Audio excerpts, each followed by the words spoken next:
Anti-riot police broke up a protesters' blockade of Bulgaria's parliament and escorted out over 100 ministers, politicians and journalists who had been trapped inside for more than 8 hours. Policemen with shields pushed away the anti-government protesters on Wednesday and formed a tight cordon to get the trapped out of the state building in Sofia, hours after demonstrations turned violent.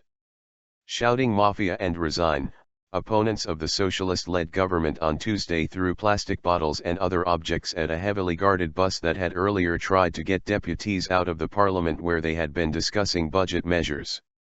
Stones flew, breaking several windows on the bus, as police in anti-riot gear tried to push the protesters back to make way for the vehicle. Demonstrators shouted "murderers!" as dozens of police in riot gear pushed and clubbed them to clear a path for the bus. After an hour, the vehicle had to return to the building. The people hurt included some with head injuries.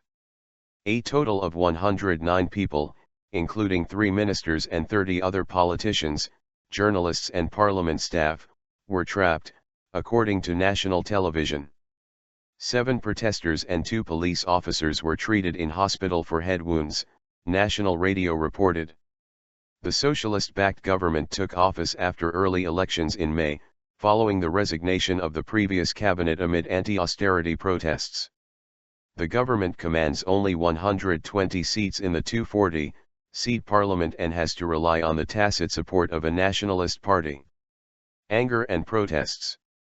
The appointment of controversial media mogul Delian Pevsky as head of the National Security Agency has sparked public anger and daily protests since June 14. The appointment was immediately revoked, but demonstrators insist the government is corrupt and must resign. The government's withdrawal of the appointment failed to quell public discontent in the European Union's poorest country, which also is one of the bloc's most corrupt. President Rosen Plevneliev appealed to protesters and police to keep the demonstrations peaceful as they had been for the past 40 days, and to avoid provocation. "I appeal to the protesters to keep the protest the way it was and the way it impressed all of Europe, peaceful, civilized and aimed at achieving the values of a democratic society," Plevneliev said in a statement.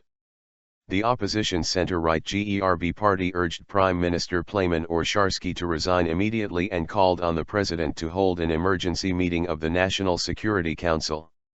Earlier on Tuesday, the European Union's Justice Commissioner Viviane Reding said she sympathized with the protesters who rallied against corruption, and urged the government to reform its judicial system.